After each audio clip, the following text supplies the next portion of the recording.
Esta videoaula é sobre senoides e frequência digital. Então, vamos começar analisando o que seriam frequências positivas e frequências negativas.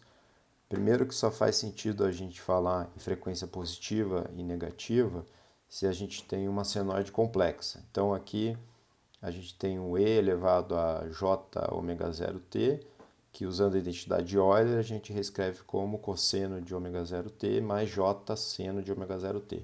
Então essa aqui a gente chama de uma senoide com frequência positiva e a gente pode entender, como ela tem uma parte real e uma parte imaginária, a gente pode entender ela como um fasor rodando então no sentido anti-horário, e aqui o ponto azul está mostrando então a parte imaginária e o ponto vermelho está mostrando a parte real. Então esse fasor girando no sentido anti-horário.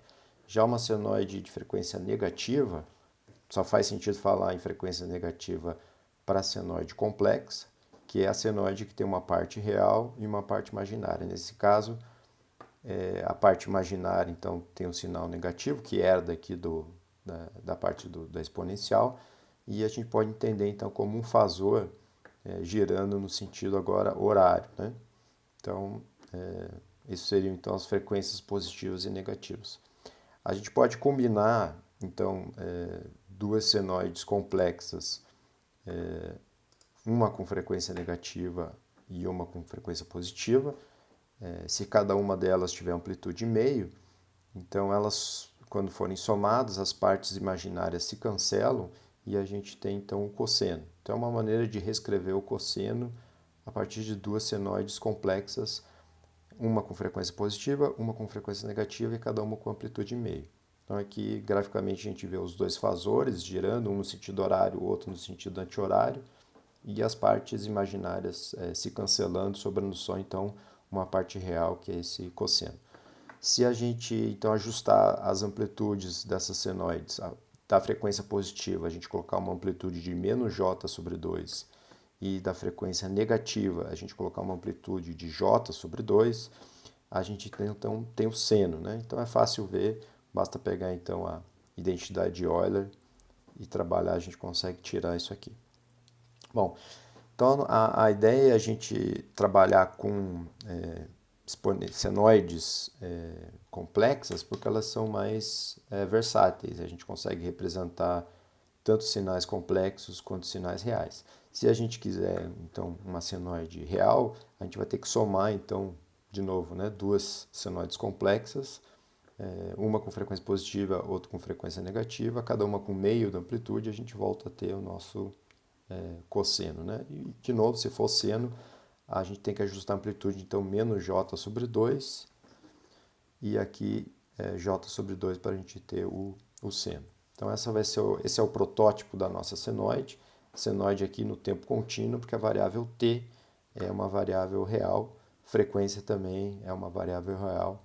Aqui a gente está usando frequência angular, ômega 0, que é 2πf. Ok. Então, só lembrando então, frequência positiva, frequência negativa, está aqui o gráfico aqui da nossa senoide em um pouco mais que um período de tempo. Bom, a gente vai considerar que a gente vai amostrar essa senoide para transformar ela então, do tempo contínuo para o tempo discreto. Então, a gente vai amostrar a senoide contínua com período t ou frequência de amostragem fs, que é 1 sobre o período, né? Ou período 1 sobre a frequência. E aqui, então, a gente está mostrando, né, cada uma das amostras então, que foi obtida então, num período t.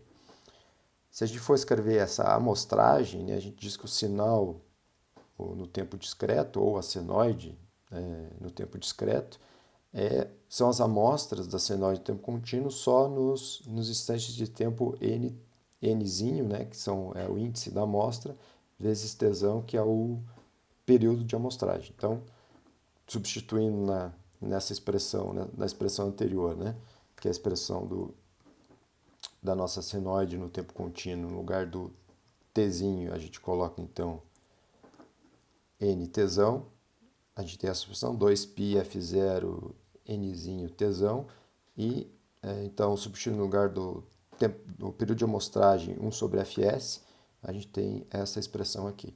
Então a gente nota aqui que 2π vezes uma certa frequência aqui, que é F0 sobre Fs, né? Essa frequência aqui, essa nova frequência F0 sobre Fs, a gente vai dar o nome então de frequência normalizada. Frequência normalizada porque a gente está dividindo a frequência original pela frequência de amostragem. E pode ser também representado por F vezes T. E frequência angular digital, às vezes a gente fala só frequência digital, seria a versão angular dessa frequência normalizada. Então, basta multiplicar então por 2π a frequência normalizada. Notem que a gente vai usar então os símbolos F maiúsculo para frequência no tempo contínuo, F minúsculo para frequência normalizada, que já é no tempo discreto, o ômega maiúsculo era a nossa frequência angular no tempo contínuo, e o ômega minúsculo vai ser então a nossa frequência digital, que vai ser o principal objeto de estudo nosso, vai ser a frequência digital. Então, como que são as unidades agora dessas frequências? Bom, a frequência tradicional, que a gente está acostumado, que é a frequência no tempo contínuo, ela é em Hertz, ou só que o Hertz, a gente pode entender o Hertz como sendo 1 sobre segundo, né? Só que só o inverso do segundo não faz muito sentido. É comum pensar em Hertz como ciclos por segundo. Então, 60 Hz, por exemplo, é a frequência da energia elétrica, da nossa rede de energia elétrica, é 60 Hz porque em um segundo a gente tem 60 ciclos, né? Quando a gente está falando de frequência de amostragem, que também é Hertz, a gente pode encarar ela não como ciclos por segundo, mas sim como amostras por segundo. Então quer dizer que em um segundo a gente vai fazer 60 amostras. De novo, Hertz é 1 sobre o segundo, então é algo adimensional sobre segundo, é algo que a gente está contando, né? Então, para a frequência tradicional de uma senoide, a gente fala que é ciclos, para uma frequência de amostragem, a gente fala que a gente está contando amostras, então amostras por segundo. Na hora que a gente vai fazer então a frequência normalizada, a gente divide ciclos por segundo divididos por amostras por segundo, né? Acaba sobrando então ciclos por amostra. Então é mais ou menos isso, né? Quer dizer, a cada amostra representa quanto de um ciclo, né? A gente pensa então na frequência normalizada dessa maneira, quanto que cada amostra, né, representa do ciclo, né? Ou ciclos por amostra, como se uma amostra, se for um, quer dizer que uma amostra representa um ciclo, ou se for um décimo, quer dizer que cada amostra representa um décimo do ciclo. E a frequência, então, digital, radiano vezes ciclo por amostra, porque é 2π vezes f, então seria um radiano por amostra, né? Quer dizer, cada amostra representa quantos radianos, sabendo que um ciclo completo são 2π radianos. Então aqui uma tabela que resume, né? No tempo contínuo a gente tem frequência em Hertz, frequência angular radianos por segundo.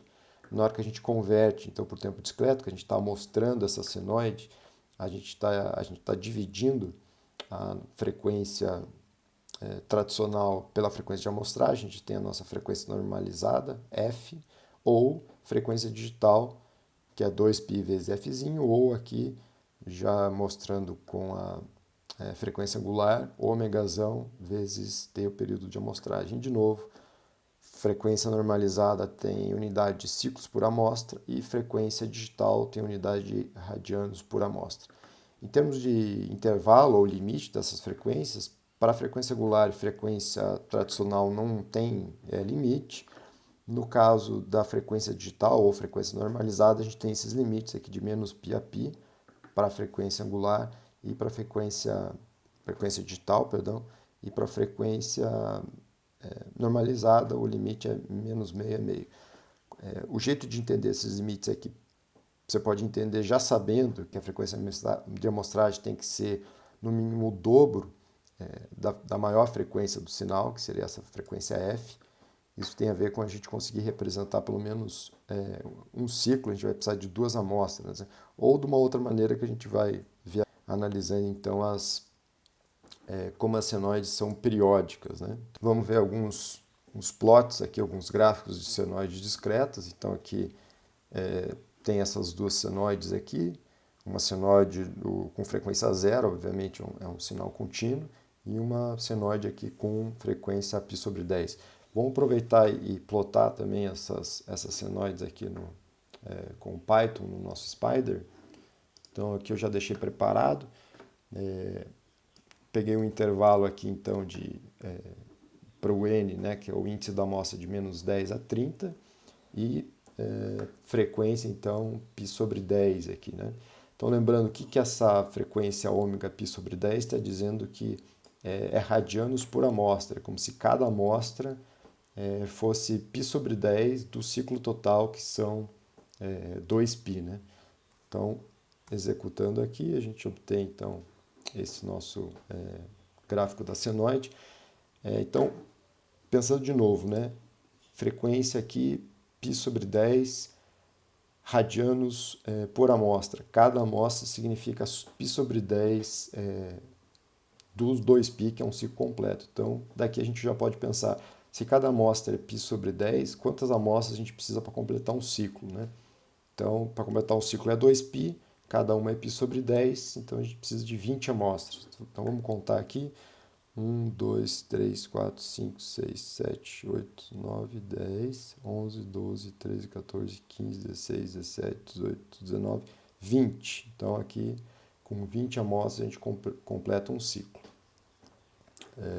Então, voltando aqui para outras senoides, aqui a gente também consegue ver, né, que aqui a gente tem outros dois sinais. O sinal de cima é π sobre 2, a frequência. Então, quer dizer, para completar um ciclo a gente precisa de 4 amostras, né? 1, 2, 3, 4, completa o ciclo, que já começa de novo. E a de baixo, frequência digital de π radianos por amostra. A gente precisa então de 2 amostras para completar um ciclo. Bom, sobre periodicidade das senoides, a gente tem dois tipos de periodicidade no tempo e na frequência. Então, a gente sabe que uma senoide no tempo contínuo, deixa eu voltar aqui rapidinho, ela é periódica porque sempre a gente vai então encontrar um instante de tempo onde a amplitude é exatamente igual a um certo instante de tempo passado ou futuro também, né?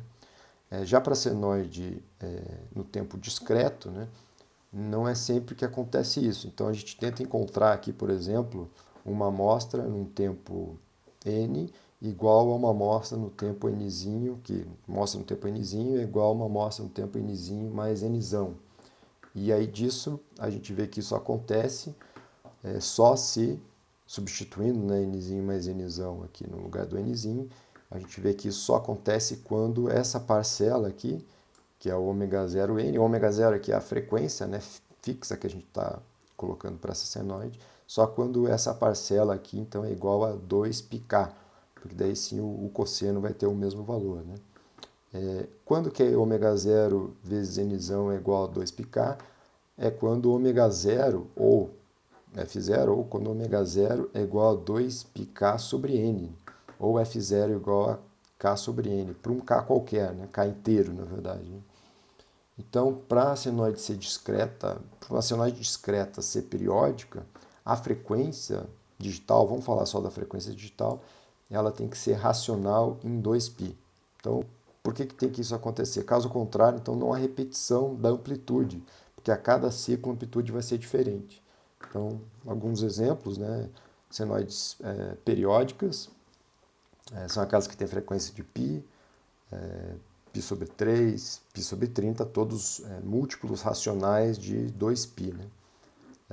E as não periódicas são, então, as outras senoides nas quais a cada ciclo a amplitude é diferente do ciclo anterior. Ela pode chegar muito perto, né, da amplitude, mas ela nunca repete, porque a gente então não consegue forçar essa igualdade aqui dessa expressão. Uma outra periodicidade das senoides é a periodicidade na frequência. Então, se a gente pega então agora a expressão da senoide no tempo discreto e substitui no lugar do ômega 0, a gente substitui ômega 0 mais K2π, trabalhando essa expressão, a gente tem essa parcela aqui, que é Kn2π. A gente sabe que tanto K quanto N são inteiros, então, caso esses K e N sejam inteiros para qualquer K e N, essa expressão se reduz então à expressão de baixo, que é a expressão original. Então isso significa que uma senoide discreta tem um período na frequência, né? E esse período sempre um período é fundamental em 2π. Então é como se todas as senoides, se a gente estiver analisando na variável agora ômega zero, que é a variável de frequência, ela é periódica, sempre com um período fundamental de 2π. Significa que se a gente aumentar a frequência de uma senoide em K2π, a gente vai ter a mesma senoide, porque a gente consegue então reduzir ela para a senoide original. Então, é como se uma senoide discreta ela tivesse várias frequências. Se pudesse observar ela então por vários ângulos, por cada ângulo ela tem uma frequência diferente. Então, por convenção, a gente vai usar então o valor da frequência no intervalo de -π a π, isso frequência digital, para designar essa senoide. Então vamos fazer vamos voltar aqui e fazer um teste para ver se de fato isso acontece. Vou voltar aqui para o Spider e essa frequência aqui agora eu vou somar essa frequência π sobre 10, vou somar 2π aqui e eu vou executar de novo esse código e a gente então obtém o mesmo sinal de cima. Ok? Então esta videoaula acaba por aqui. Até a próxima.